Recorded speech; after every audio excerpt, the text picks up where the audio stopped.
And good morning and welcome. My name is Ryan Belmore. I am the owner and editor of What's Up Newp.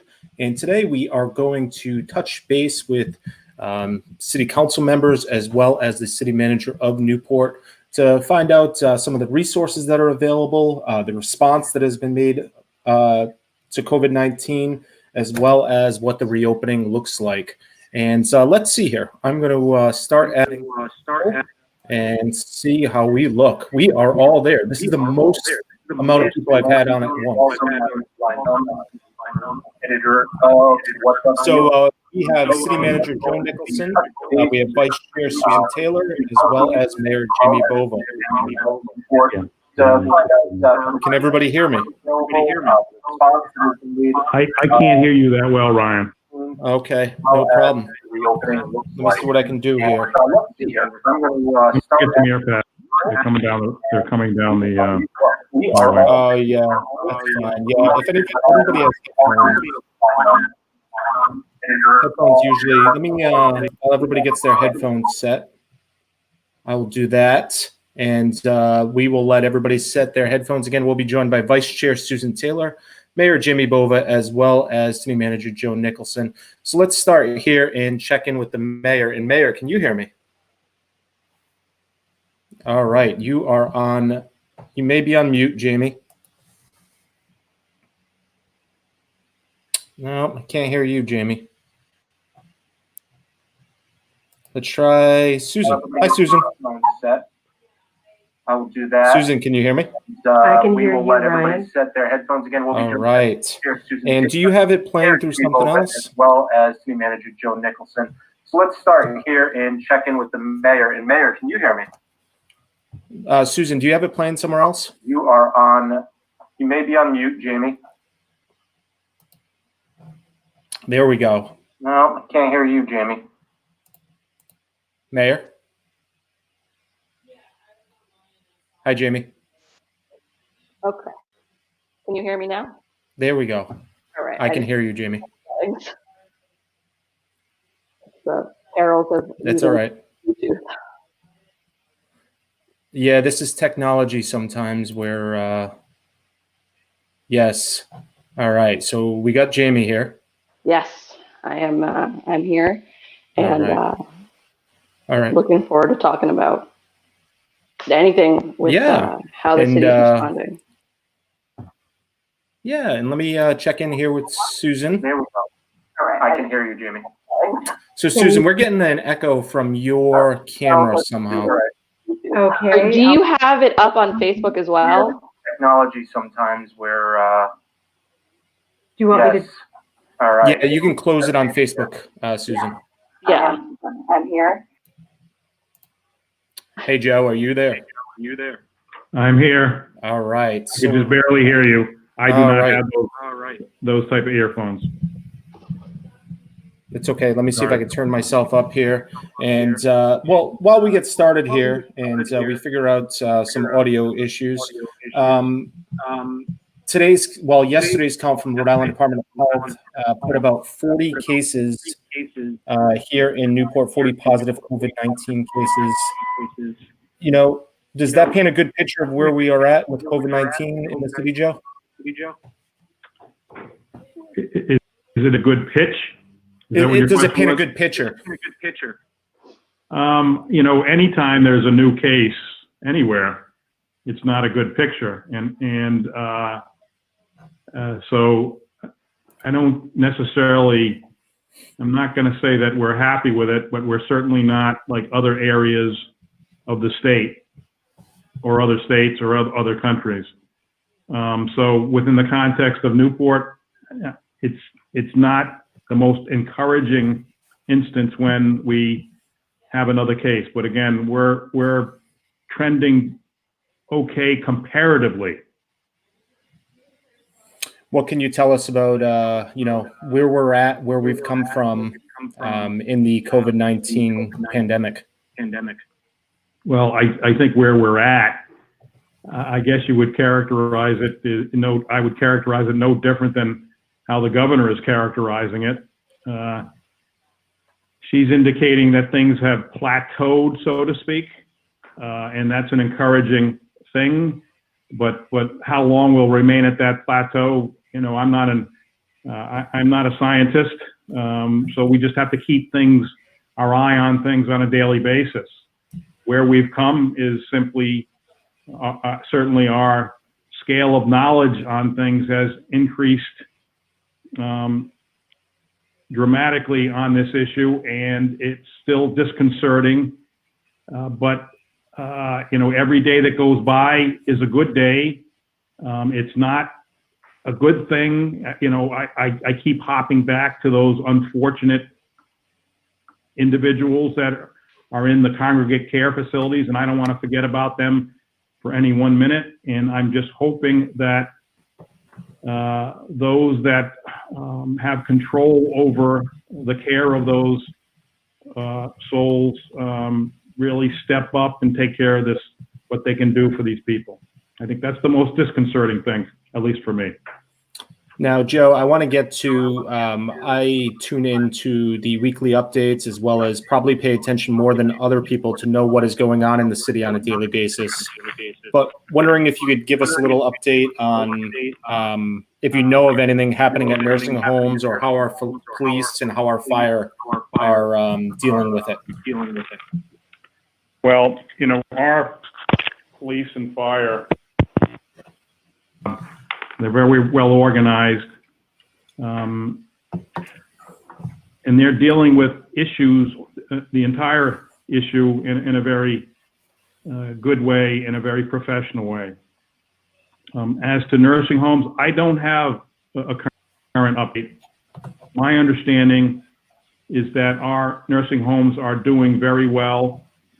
I did receive a phone call, which was an errant phone call the other day from one of the nursing homes. They thought I had a relative there, and it turned out that was not, well, I know that's not correct. So they informed me that they are testing staff and that they're testing all their patients. That's a good thing. What that says to me is that there is a good concentration, and I hope it's just not anecdotal, that there's a good concentration on nursing homes and testing and attempting to get a good grasp on the issue with nursing homes. But I don't have any, my information is that our nursing homes are doing very well. And just going off the Rhode Island Department of Health's data, which I just pulled up, which I could have done before I asked you that, it looks like we just have one nursing home that has between 2 and 4 cases here in the city of Newport. And that information is open to the public on Rhode Island Department of Health's website. And you can see village housing, nursing, and rehab, according to Rhode Island Department of Health, as of May 1st, has between 2 and 4 cases. Yeah, that's been the same way since, I believe, since the 20th. That's the same that's the same information that's been reported since April 20th. Yeah. And before I move on, I just want to say good morning to Vice Chair Susan Taylor. Susan, can you hear me? I can. All right, excellent. Just wanted to check in. Joe, before we jump around the circle here, there's a lot of things. People may not be seeing it. People may not know about it. Talk about what's happening on a daily basis here in the city that people might not be realize what is happening on a daily basis. Well, that runs the gamut, Ryan. City Hall is open for business, and we have been open for business, since this, we've never closed, other than the doors are shuttered, but the staff is working. On a daily basis, I am in contact with the city council by phone, individuals, since we can't have obviously I can't have a group phone call with them, but I talk with Susan every day. I talk with Jamie every day. I talk with Justin every day, Kate, Lynn, Jean, and we trade ideas and we discuss the problem, and it runs from the small issues to the large issues. And so every day there's a phone call with the governor's office that I'm on. I believe Susan's on it, Jamie's on it, other council people perhaps. I'm not entirely sure. They allow me to do the talking when I have to when we make a point. There's a daily phone call with the Rhode Island League of Cities and Towns that which has various municipal officials on that knock around all the myriad of issues that are related to this, from the small to the large. I have daily contact with my emergency staff on small issues and large issues that the community may be encountered, from food to smaller issues, PPE issues. So there's a lot of activity going on, and underlying all of that is the daily operations of government that we all have to handle, budget issues and regulatory issues. The police and fire obviously have double duty in that they have to worry about COVID-19 as well as their normal operations. We have construction projects going on. We have inspectors in the field. Today I have a meeting soon thereafter this phone call on beach issues and the like. So there's a lot going on, even though we're operating in a very strange time, and it's difficult. I don't have I prefer the interaction with the council in person. I prefer the interaction with the council out in the council chambers. But the government is operating, and it's no different than it was before in terms of my interaction with the council. We work as a team, and I can just tell you, our team, not only staff members but the city council, we all pulled together. And it's very refreshing to get the exchange of ideas, and it helps me out immensely. It helps the staff out immensely when we just kind of really work as a team and try to ferret out all these various problems and ideas that we have.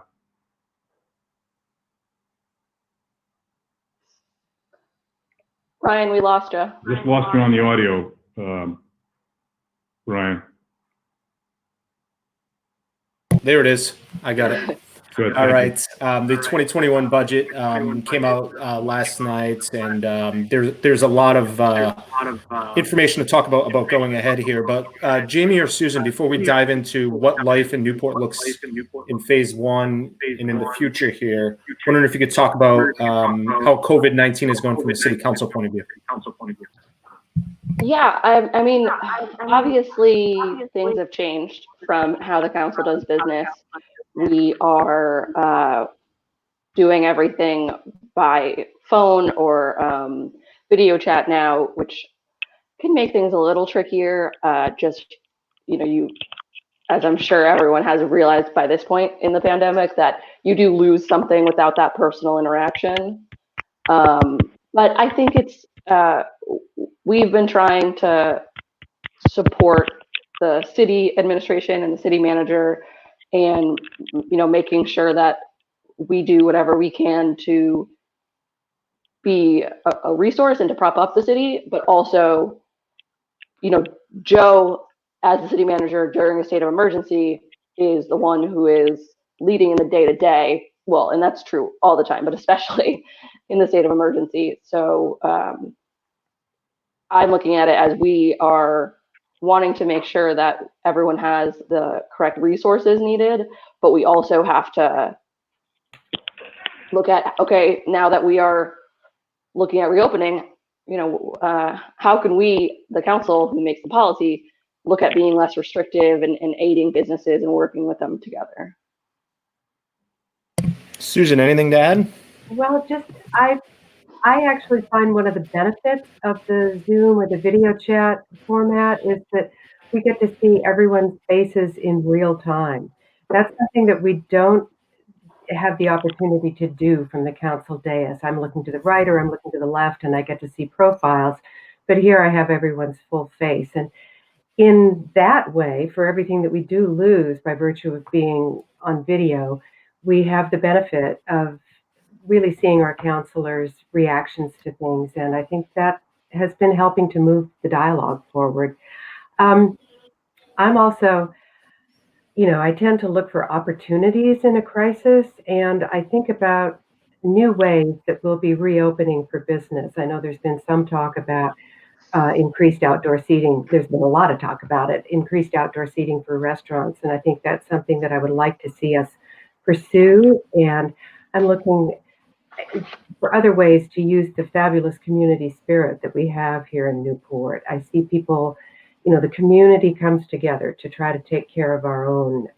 We've had food access issues. We've had, evictions and issues with the homeless, and there's a tremendous community spirit to try to help. What it takes is channeling that into productive efforts. Now, obviously there would have been a lot of business being done during these months. When City Council gets back to doing business, are all of those permits and applications and victualling licenses, are they just waiting and building up and stacking up, waiting for City Council to be going back to business? Or has there been another way we've been processing those during this state of emergency in Newport? Well, I can answer that. By the way, I guess the advantage of the Zoom, to hop on what Susan is saying now, Susan seeing grimace. That's the only thing. I got to change I got to create a poker face, I think. We have not had it. We have some permits stacking up, as it were, but nothing significant. VIT licenses are, annual licenses. Liquor licenses are annual licenses. So we really don't have those issues. The important and quite frankly, those are normal run-of-the-mill issues that I can take care of under the emergency powers. The important thing for the council, the synergy that I have with the council are on the major policy issues that I would not venture into. The budget, that's a major policy endeavor. And so we'll be meeting on the budget. We have our first public hearing on the budget next Wednesday, I believe. On the 13th. And so we're not, the administrative type issues that find their way on the docket, we haven't missed a beat on those. Now, Joe, can you, looking at the number, and it was between $3 and $4 million that expecting to lose because of COVID-19. What kind of number is that in the 2021 budget? Overall, it looks like it's a pretty small number when you think about, when you feel like the impact is much bigger than that. Well, that's significant. With a budget our size, those are big dollars. I think the budget, we don't know, for example, and we have theories behind the reduction in revenues. Now, whether those theories will hold true, considering how impactful things are, I don't know. I mean, one of the city council that I've been speaking with indicates you got to know what the question is before you can provide the answer. We don't know what the impact, we rely upon state funds. We don't know what that impact is yet. We can guess it's significant. Our budget, whatever the council chooses to pass, is an instrument that we have to keep we keep a tight eye on it anyways, but we have to keep a daily eye on it going forward. I'm just hoping that we can hold the line with what we've presented, but there are a lot of unknowns here. If you look at the budget and the revenue lines, we have income, significant income that we receive from the hotel tax and the food and beverage tax. We have reduced that dramatically, but I'm not so sure even with the dramatic reductions whether we can hold that line, and so on. So it's a very, very difficult year coming up, and there are a lot of unknowns. And the city council is due to discuss the proposed budget during a remote meeting at 6:30 on Wednesday, May 13th. And people can view the entire budget on cityofnewport.com/finance now. So people understand, anybody can answer this, but probably the city manager will want to. Can you just explain the city, the state of emergency in the city, in the shortest version of what it actually means to the average person out there, and when it's going to end or when you expect it to end? Just want to say it's always easy to ask Joe to have the shortest version of anything. So. Try to preempt. Thank you for that. And now you can see my Zoom face, right? I'm going to grimace, or stick my tongue out or something like that. I guess the shortest version is effectively, I become the true chief executive of the city of Newport. I step into the shoes to a certain extent and have the same powers that the governor has, with some limitations within the context of the Rhode Island general laws. The powers are significant. It allows for quick, nimble action. I really haven't had to, in any significant way, exercise those powers because I've had the ability to have constant discussions with the city council on issues. And so, yeah, it just allows for nimbleness in terms of a crisis. In terms of when this is going to end, the council is, at least in terms of the current executive order, I believe it was the last council meeting, we extended it, the council extended it for another 60 days. I'm hoping that it doesn't last that long. I'm hoping that it extends, I'm hoping that it's over tomorrow.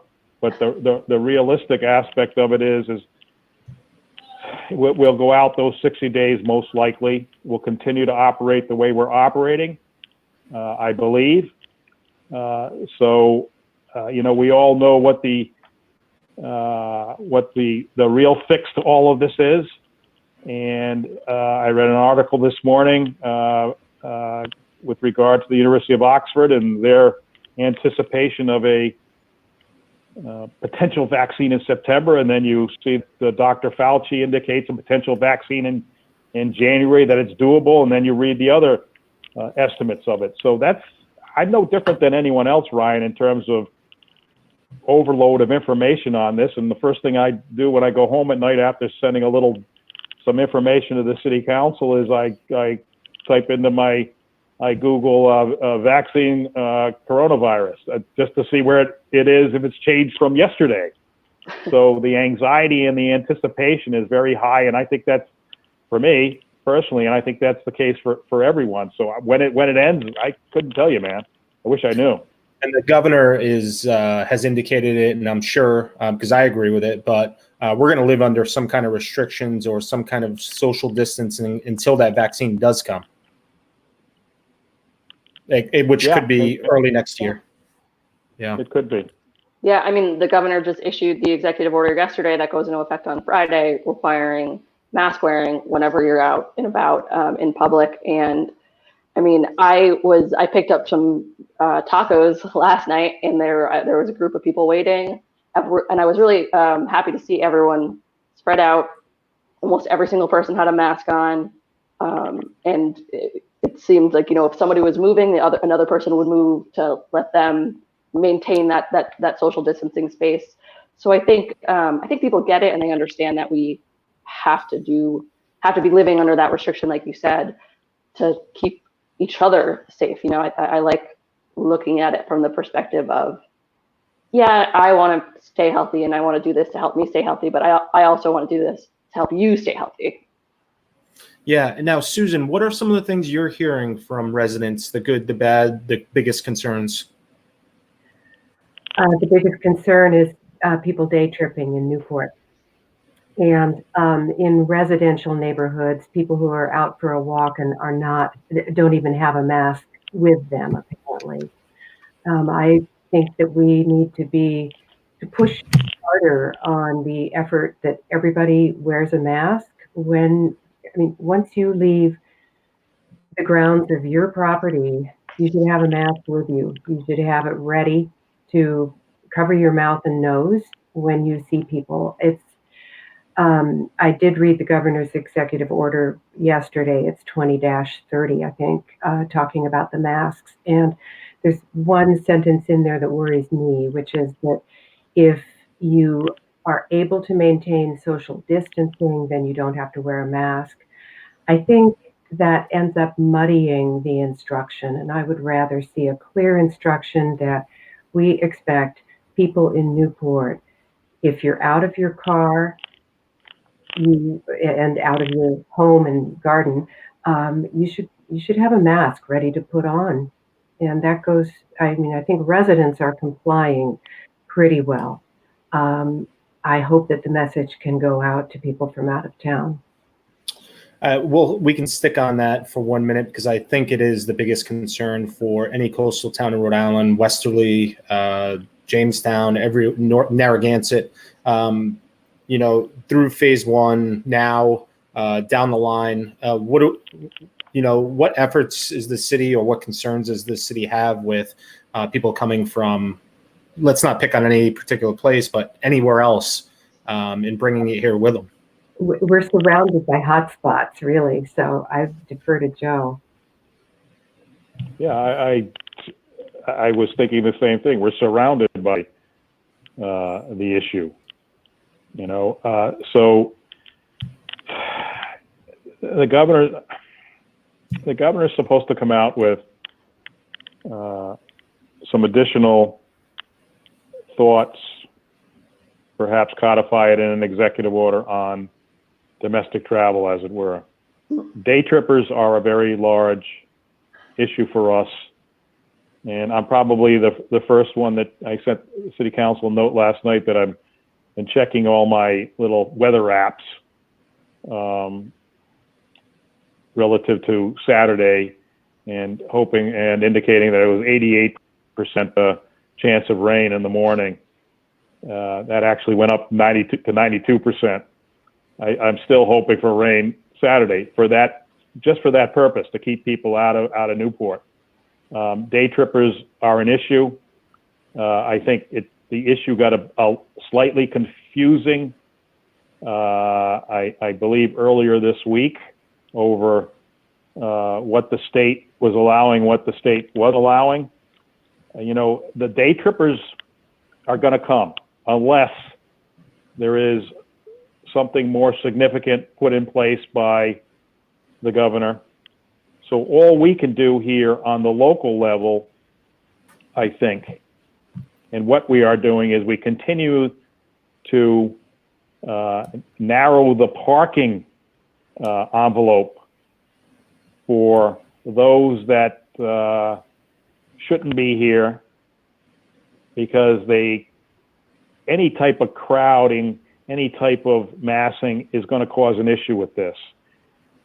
And while there's nothing wrong with having an out-of-state license plate, and there's nothing wrong with driving around the drive and taking in the sights, that's what people do. You know, that's the great Rhode Island pastime, going for a drive.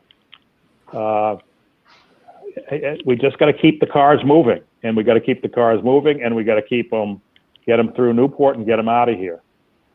Because we all are uncomfortable. I cringe every time I see a license plate from New York or Massachusetts or Connecticut or for what have you. It's just because it's just the natural anxiety that I think goes along with this. But I had some discussions with my team yesterday about Kings Park. I had some discussions about Ravinsky Park, Reject Beach, the Cliff Walk. They're constant issues. So we continue to tweak the parking window, because the people are drawn naturally to the Ocean Drive. People are drawn naturally to the Cliff Walk. People are drawn naturally to King Park because of the Newport's greatest strength, its natural beauty.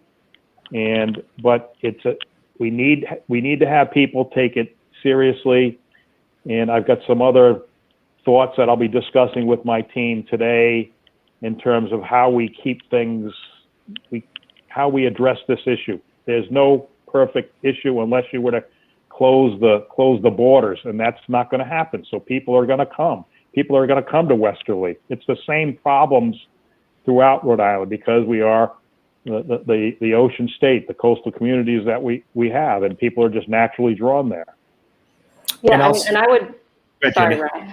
I would say I would just hop on what Joe was saying, talking about restricting parking and stuff, and something that I have been talking with other counselors about and thinking about is, how can we make it the parking most available for our residents in town, and try to restrict the points of interest that really draw people into the city to be most available to residents and not day trippers and out of towners, and almost make it inconvenient to a point for people to come in from out of town, not in an overly restrictive way, but in a way that helps us to slow down in the number of people coming in, because it's, we want people to be able to enjoy Newport this summer. We want Newporters to be able to enjoy Newport this summer, but we also have to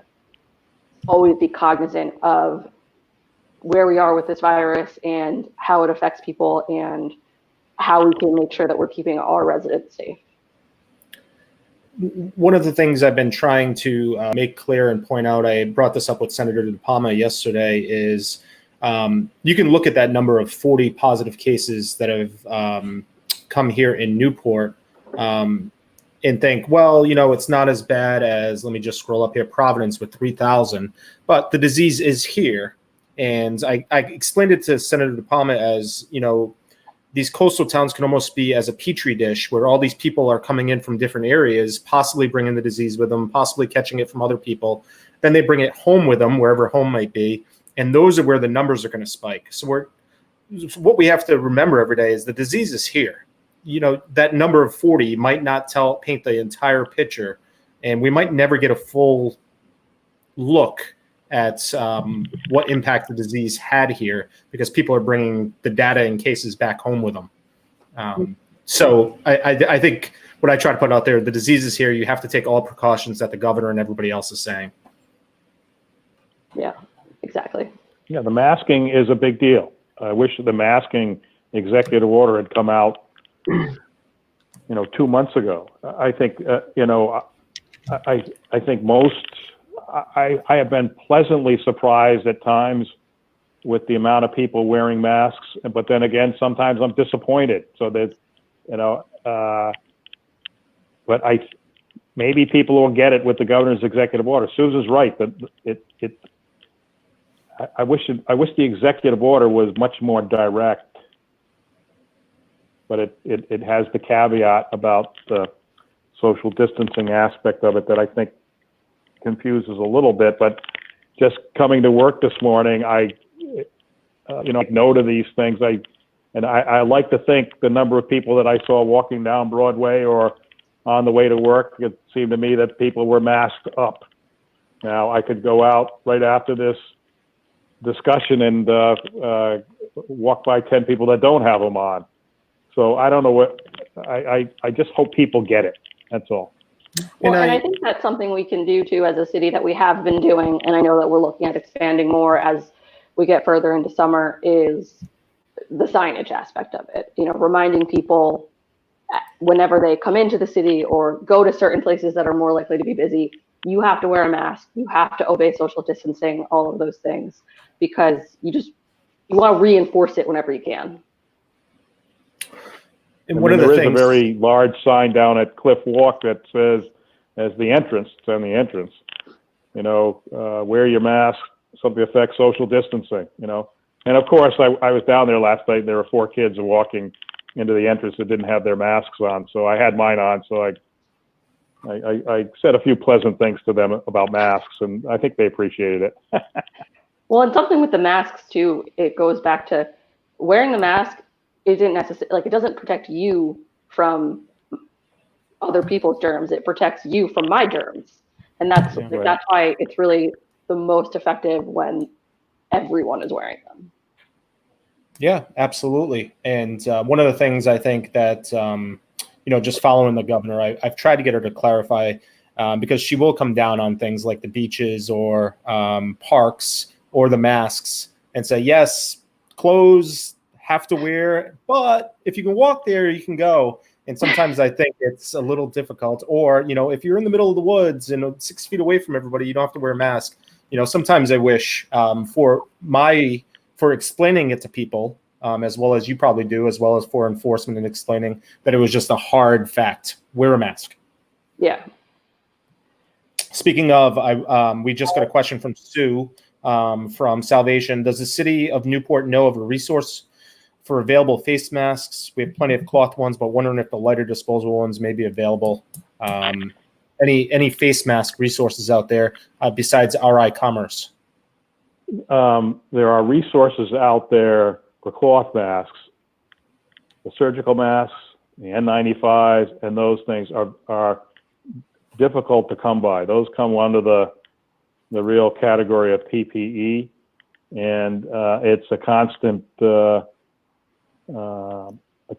fight to get those. Now, I have occasionally, and I have had occasionally, haven't recently had that I don't know from out of state and from other places reach out to me and say, I've got a supply of surgical masks at, let's say, 75 cents a mask. Are you interested? I send that over to our emergency operations center and let them ferret that out. And then indeed, there is a central repository of requests that can be made for emergency responders, all the emergency responding agencies in the state. But those are difficult to come by, the surgical masks. But what I can do is try to get some more robust information on the surgical. Forget about the other stuff. That's impossible. Surgical masks are one step down, and my information is that they're difficult to come by. The governor says she will make a final decision on whether to lift the stay-at-home order tomorrow, and then the stay-at-home order would lift on Saturday. There's been some discussions from the folks in Providence where Mayor Elorza is considering keeping the stay-at-home order or not following the governor's guidance completely. Has the city thought about making any changes to possibly what the governor has coming down here for phase one or for reopening? No, I think that, at least in my thoughts, and it's something I'll talk with the council about. My thoughts are that no, we work in collaboration with the governor's office. The stay-at-home order, I mean,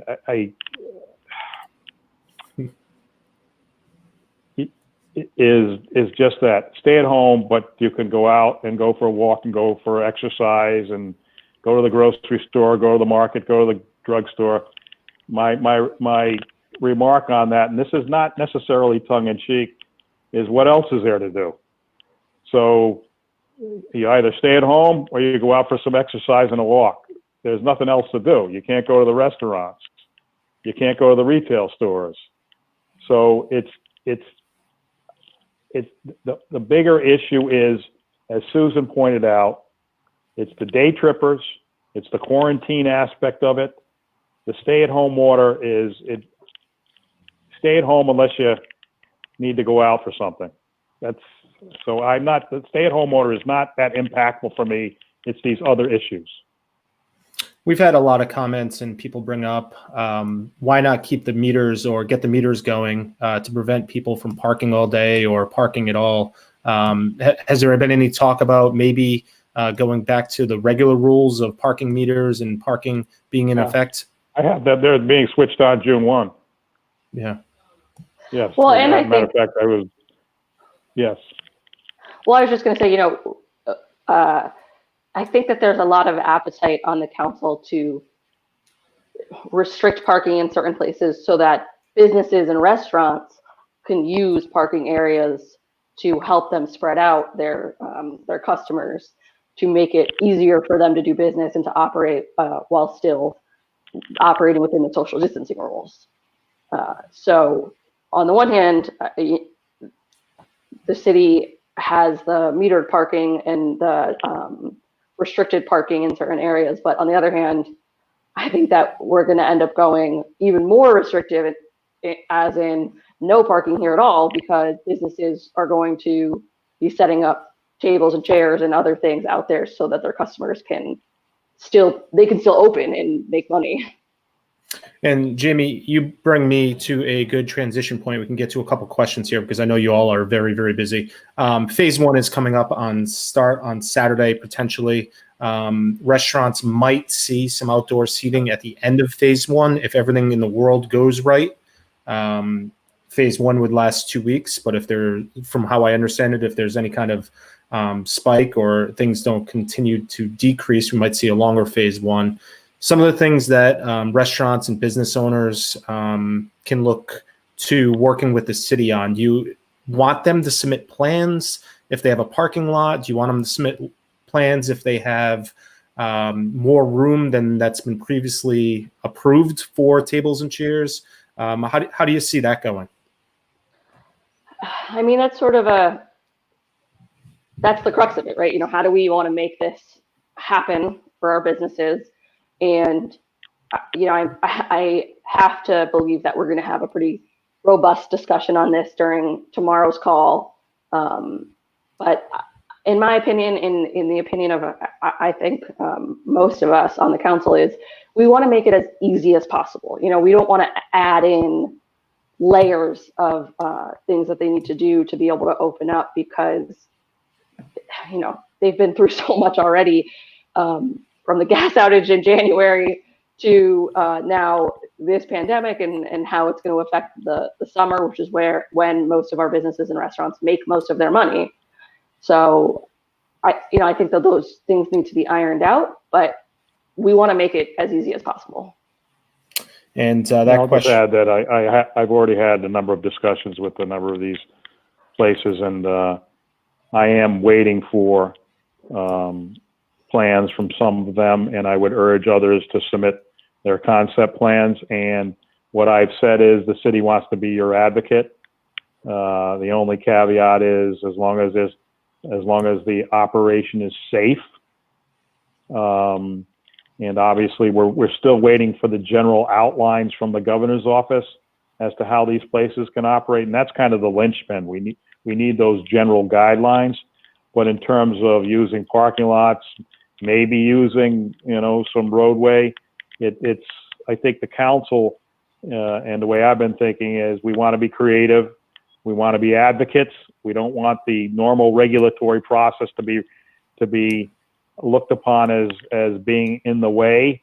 And as I said, I've already had these conversations with a handful of restaurants, and I've reached out to them through some common channel they have as well, to indicate that the city wants to work with them and wants them to be a success and wants to be creative in terms of how they operate. So I'm waiting for I think I have some plans that are coming in today with some places, and we'll look at them. And I think it's an easy do. I think an important message for this is that we'll work with everyone in the city council. Obviously wants to be creative, and I'm going to support that creativity attitude and urge it as well. And I think, Ryan, if I may, the reality of this is that we're going to have fewer cars. There will be, the lanes will perhaps we'll lose a lane. We'll be losing some parking. We're going to be encouraging people to walk more in our gorgeous summer months. And I think it's going to be an interesting shift. We have to make these adjustments because of the virus.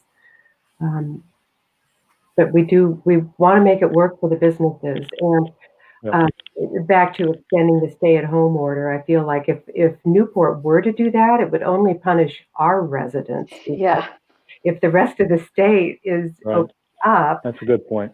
yeah, folks will be traveling, but Newporters would still be told to stay at home. It just doesn't seem right in any way you look at it.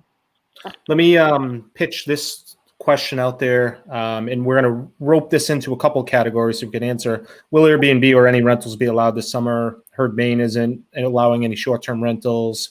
Daughter has a June wedding. Well, I'll throw that question into maybe Joe, is to when do you, the governor has indicated that she sees the 14-day quarantine order lasting through pretty much phase one. I expect her to make an announcement on that this week. For those that don't know, hotels are having a hard time knowing when they can start taking reservations. Same thing with Airbnb rentals. But I expect, Joe, that just like hotels will eventually reopen, Airbnbs will eventually be able to start taking guests again. Yeah, there's a 14 quarantine order in effect, as you said. So, I don't know what to tell. I saw the question pop up on the screen. I honestly don't know what to say to the individual. There's a 14-day quarantine order. You come here, you gotta shutter down for 14 days. You can't go out and walk. You can't go to the market. You have to shutter for 14 days. and that 14-day order is expected to be lifted maybe at the end of phase one. The governor may be making an answer. Donna asks, any decision on beach use restriction once the governor gives the okay? I guess that would be maybe a residents only, or limiting the amount of people on the public beaches here in Newport. We have a thought process. My staff has come up with a very good thought process that I'll be discussing with the council in the next coming weeks. And actually, I have a meeting on it today with some staff members. The most difficult thing, once you're open for business, you incur the expenditure, and to balance the expenditure, you need the revenue. And with limited, but to answer your direct question about, sure, limited parking, residents are paramount. Social distancing, and we have a bunch of different scenarios that my staff has promulgated. Very good. They've done a lot of good work on the beach and a lot of detailed work on it. But when you break it down, it's the revenue stream. It's the ability to support those that would staff the facility, lifeguards, and the like. You have to have lifeguards. This is a longer question, and I will keep it kind of short. But Beth asks, what is the status of cities, boards, and commissions? I'll summarize that. When do you expect them to start meeting regularly? And will any of them, as well as your city council meetings, start being open to the public virtually? I mean, Joe has more of the technical details of this, but I mean, I know that with the budget hearing, that has to be open to the public. It has to be, the public has to be able to comment on that. Yes. I'm not sure what medium we're using for that, so Joe can probably answer that question. Well, we're using a couple of different things. The boards and commissions, by the way, the answer is yes. I believe there is I may have this wrong, but Thursday there's an HDC meeting, Historic District Commission meeting of some sorts. There is a planning board meeting coming up soon of some sorts. The interactivity aspect of it, of the technology we have, isn't perfect, but we do have some systems that we're putting in place. And just before I came on this broadcast, we were putting the finishing touches on at least one of the contracts for it. We will stay Zoom based, I think, for the short term.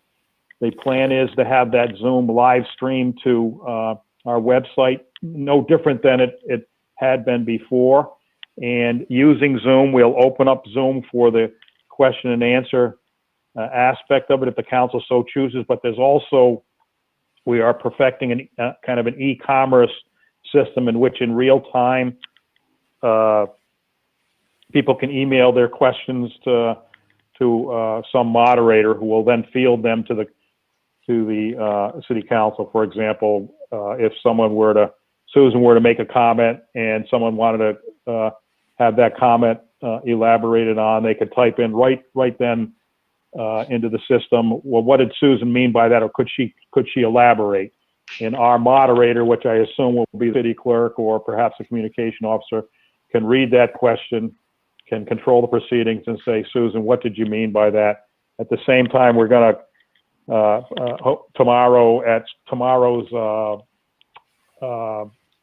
we won't have that feature ready for tomorrow. I think we'll have that feature ready for next Wednesday. But tomorrow we are going to process the normal Zoom functions in which someone is able to members of the public are able to Zoom in and able to raise their hand, and then either the chair or the vice chair or some other person will note that someone's hand is raised, and they can then ask the question. And for those we're continuing to develop the system, but there is no substitution, obviously, for in my opinion, for the in-place interactivity. There isn't any perfection here. So instances of contested zoning board meetings come to mind. The real contested, heavy-duty, quasi-judicial boards. The interactivity of those boards are difficult, as opposed to they all have some fairly soft, uncontested items that members of the public still have to have access to. And I think that's where they're going to get rolling on. And I believe that's what the HDC is doing Thursday. Excellent. And for those that don't know, there is a city manager will provide city council with a COVID-19 update tomorrow at 4:30, Thursday at 4:30 via Zoom. And that is the meeting that he is discussing. I'll take one or two more questions because I want to make sure that we share all the resources that are out there. A lot of questions about, there's a lot of restaurants that don't have the space for outdoor dining. A lot of people asking, will roads be considered like Thames Street or some other roads be considered to be closed in order to provide outdoor seating and opportunities for some of those restaurants? I think we have to consider everything like that. We have to consider all the different ways that we can make things easier for restaurants, but also businesses to operate other businesses, whether it's closing a street and allowing seating there, or allowing businesses to put racks or some of their sale items out of the store into the public area. I don't think that at this point we can say no to any of those things, at least to consider and look at.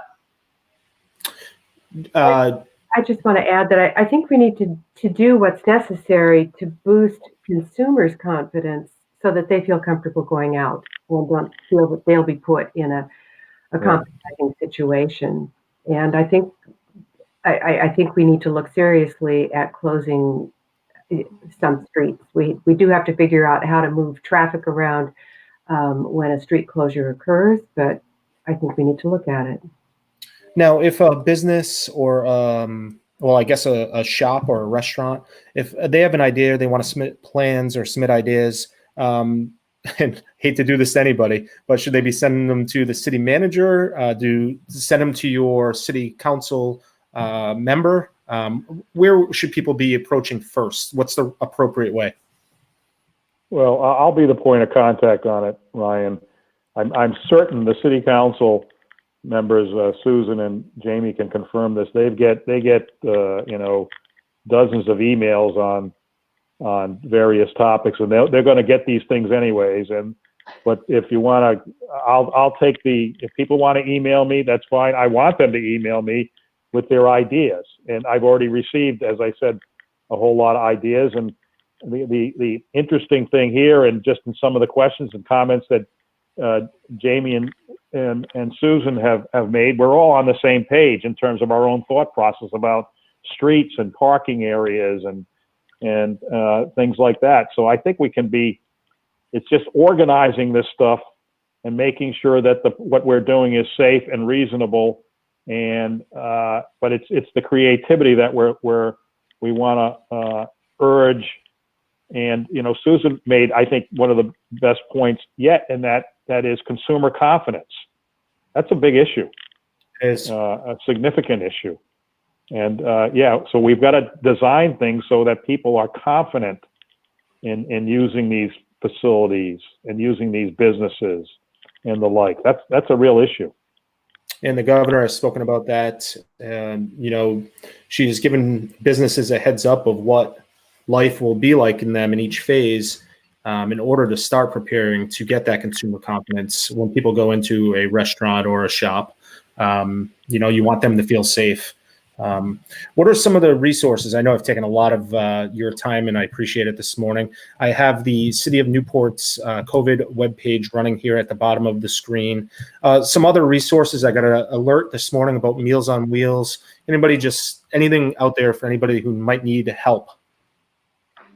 There's a lot of resources out there, and most of them are lined out on the city COVID page.